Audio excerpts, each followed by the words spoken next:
तू नोकरी करत होतीस म्हणून कधी तुला घरचं काम कर, स्वयंपाक कर अशी सक्ती नाही केली। कुठलंच काम कर असं कधी तुला म्हटलं नाही।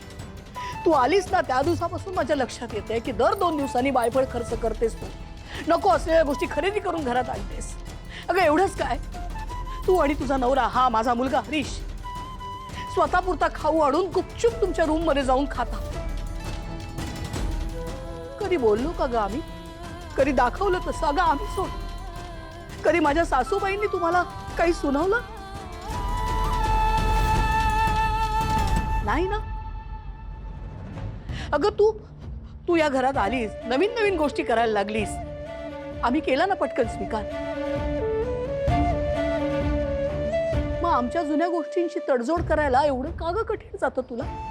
तुला या घरची सून नाही ग मानलं, लेक मानलं होतं।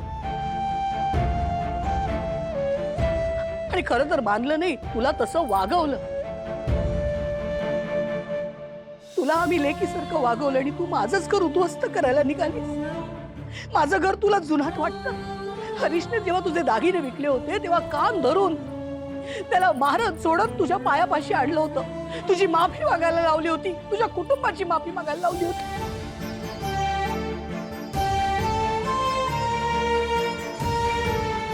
कारण तुला मानाने घरी आणायचं होतं।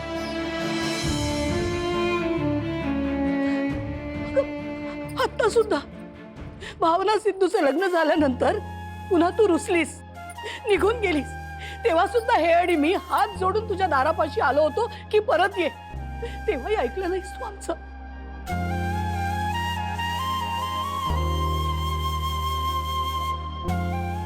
एवढा बदल कसा झाला ग तुझ्या? अगं तू या घरात आलीस तेव्हा सारखं आई बाबा करायचीस। तुला लेख मांडणं किती सोपं होतं। यांनी किंवा मी कधी आमच्या लेकींकडून किंवा सुनांकडून पैशाची अपेक्षा केली नाही।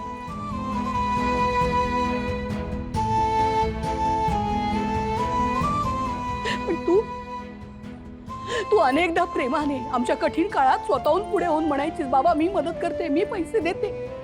किती आणि कोण कौतुक होतं तुझं। अगं कुठे गेलं ते प्रेम, तो आदर? का माझ्या भावनाने तुझ्या भावाशी लग्न केलं सगळं संपलं? अहो किती कष्टाने हा सगळा संसार आपण उभा केला, हा डोलारा उभा केला। ही लेक म्हणते सगळं जुनं आहे, आपल्या संसाराला आउटडेटेड म्हणते।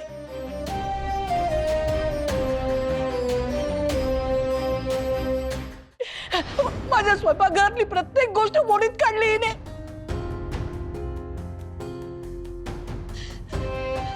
अगं स्वयंपाकघर नाही येते, माझी नाळ जोडलेली आहे त्याच्याशी। तुला सांगते सिंचना, आता या क्षणी इतका राग येतोय ना मला तुझ्यावर हात उगारावा असं वाटतोय।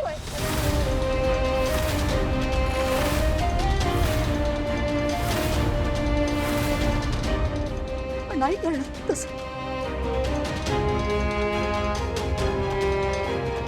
तू माझी लेक असतीस ना तर तुझ्यावर हात उगारलाही असता, पण नाही, आज तू सिद्ध केलंस तू फक्त सून आहेस माझी, कोणी नाही।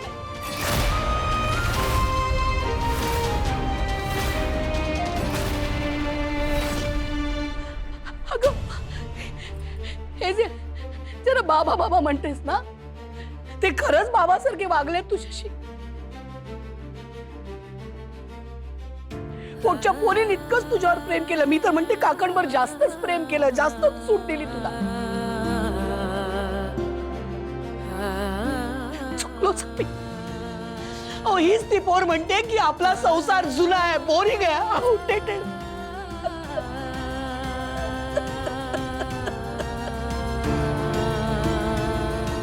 आई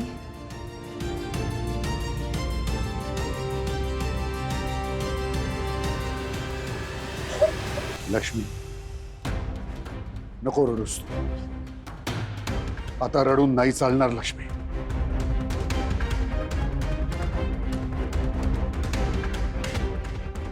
सिंचना, हिला ओळखतेस ना तू? माझी बायको, लक्ष्मी 50शी पार झाली आहे का तिची? बसले ना तिकडे, बघ मागे. ही आई आहे माझी. 75 उलटून गेली आहे तिची. आणि मी तर रिटायर्ड आहे. अगोदरपासूनच जुनाट आहे मी. अगं तू आज जे केलंस ना, त्यापेक्षा फक्त घरची भांडी कुंडी सामान सुमानच का ग, आम्हाला तिघांनी मोडीत काढून टाक ना, म्हणजे झालं. बाबा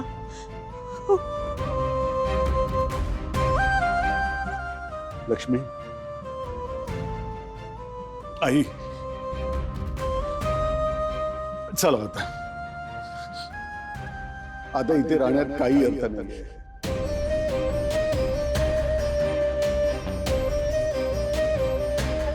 नाही.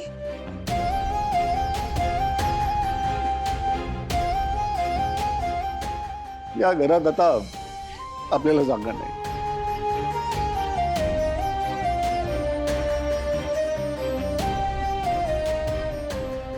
हे घर आता घर तरी कसं म्हणायचं ग आता लक्ष्मी? उरलंय कुठे हे घर?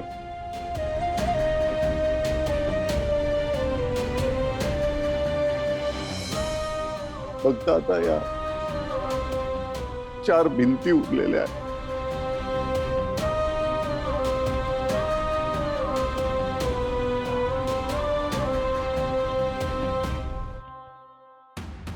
आणि जिथे आपल्याला मान नाही ना लक्ष्मी,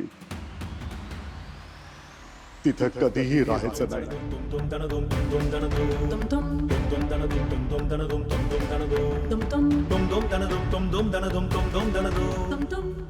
आजपर्यंत या मुलांचं आपण सगळं ऐकलं, त्यांच्या सगळ्या इच्छा पूर्ण केल्या. यांनी जे जे करावंसं वाटलं यांना ते सगळं केलं. त्यांनी जे जे म्हटलं ते ऐकलं.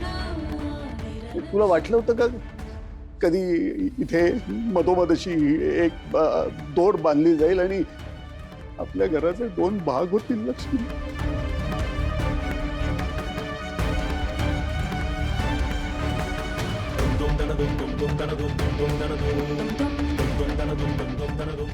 तेही झालं आणि ते सहन केलं का आपण सगळं? निमूटपणे सगळं सहन केलं का? कारण आपल्याला एक घर मोडायचं नव्हतं, घराचे तुकडे होऊ द्यायचे नव्हते ना आपल्याला. एवढीच ती इच्छा होती.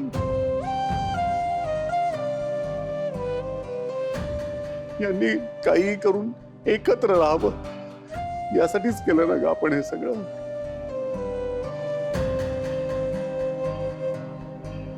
आपण या छताखाली सगळ्यांना एकत्र बांधण्याचा प्रयत्न केला खरा. पण यांना एकमेकांबद्दल काहीच वाटत नाहीये. एकमेकांबद्दल का? आपल्याबद्दल तर यांना कुठं काय वाटतंय?